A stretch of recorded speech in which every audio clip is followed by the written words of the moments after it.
Battle of Tikrit, 2015.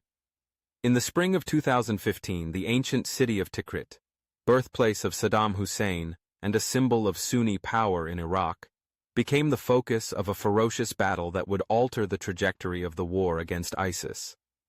The Battle of Tikrit was not just a military campaign to liberate a key city from the grip of ISIS, it was a carefully orchestrated operation by Iran's Islamic Revolutionary Guard Corps, IRGC, to assert its dominance in Iraq, consolidate the power of its proxy militias, and send a chilling message to its adversaries. For the IRGC, Tikrit was not merely a battlefield, it was a proving ground for its strategy of proxy warfare, asymmetric dominance, and sectarian retribution. By early 2015, ISIS had established a brutal regime in Tikrit, using the city as a stronghold from which it launched operations across Iraq. The capture of Tikrit was not just a military setback for Iraq, it was a psychological blow that underscored the weakness of the Iraqi state and the inability of the U.S.-trained Iraqi army to withstand the onslaught of ISIS. As ISIS tightened its grip on Tikrit, the Iraqi government, led by Prime Minister Haider al-Abadi, turned to Iran and the IRGC for help. Iran, eager to expand its influence in Iraq and solidify its control over the Shia-dominated government in Baghdad, saw the opportunity to reshape the balance of power in Iraq by leading the charge to retake Tikrit. The IRGC wasted no time in mobilizing its formidable network of Shia militias under the umbrella of the Popular Mobilization Forces, PMF, or Hashd al-Shaabi. The PMF, a coalition of Iranian-backed militias that included Kataib Hezbollah, Asaib al-Haq, the Badr organization, and other battle-hardened groups, was Iran's primary instrument of influence in Iraq. These militias, many of whom had fought U.S. forces during the Iraq War, were fiercely loyal to Iran and operated under the direct supervision of the IRGC's Quds Force. General Qasem Soleimani, the mastermind behind Iran's regional strategy and the commander of the Quds Force, took personal control of the Tikrit operation. Soleimani, whose reputation as a brilliant tactician had been cemented in battlefields across Iraq and Syria, arrived in Tikrit to oversee the offensive. His presence on the front lines sent a powerful message. This was not just an Iraqi operation, it was an Iranian-led campaign to reshape Iraq's future. The Battle of Tikrit unfolded with ruthless efficiency. The IRGC's strategy was multifaceted, combining conventional military tactics with asymmetric warfare and psychological operations. Iranian advisors embedded with Iraqi forces and PMF militias provided real-time intelligence, tactical guidance, and logistical support. The IRGC's expertise in urban warfare, honed through years of experience in Syria and Lebanon, was instrumental in devising a strategy to encircle and neutralize ISIS's defenses in Tikrit. The IRGC's plan for Tikrit relied heavily on overwhelming firepower and the use of sectarian militias to carry out ground assaults. Artillery barrages and airstrikes, coordinated by Iranian advisors, pounded ISIS positions, softening their defenses and creating chaos within their ranks. At the same time, Shia militias, emboldened by sectarian fervor and a desire for vengeance, launched relentless ground attacks, clearing ISIS strongholds one neighborhood at a time. As the battle raged on, it became clear that the IRGC's strategy was not just about defeating ISIS. It was about sending a message to Iraq's Sunni population.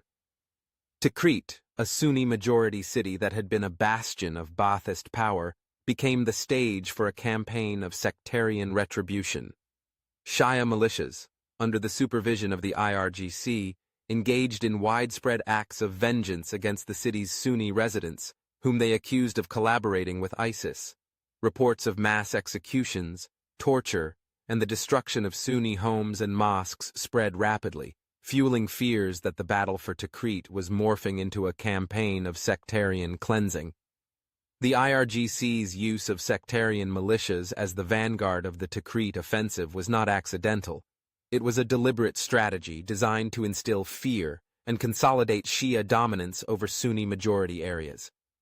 The IRGC's playbook, perfected in Syria and Lebanon, was now being applied in Iraq with devastating effect. By allowing Shia militias to carry out acts of retribution, the IRGC sought to create a climate of fear that would deter future Sunni resistance and ensure that Iran's influence over Iraq would remain unchallenged.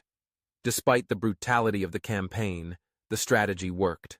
By the end of March 2015, after weeks of intense fighting, Tikrit was liberated from ISIS.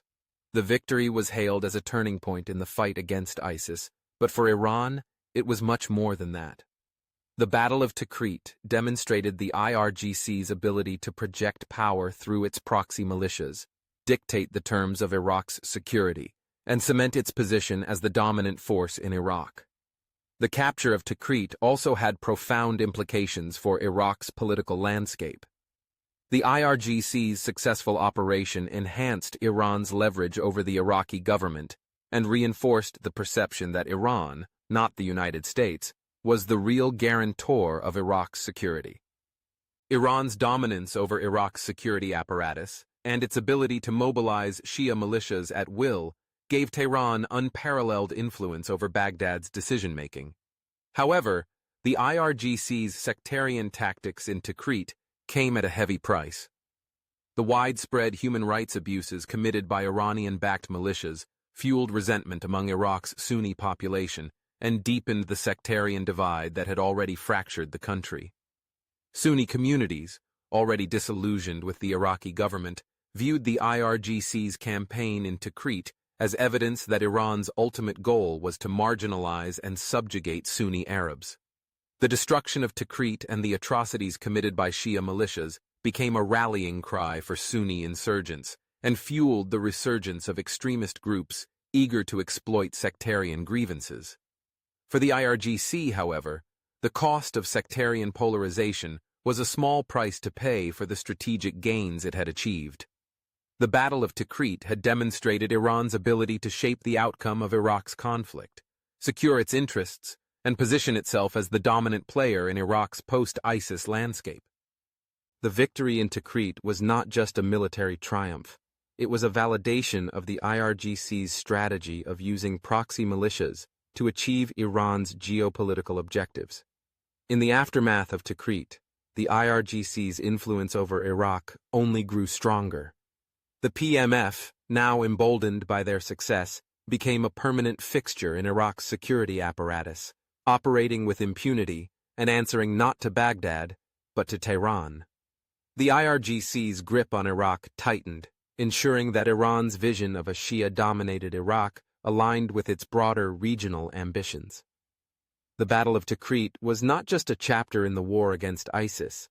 It was a pivotal moment that solidified Iran's dominance over Iraq and demonstrated the IRGC's ability to reshape the region through a combination of military power, sectarian manipulation, and strategic ruthlessness. For Iran, the road to regional hegemony passed through Tikrit, and the IRGC's victory there was a testament to its mastery of the art of proxy warfare.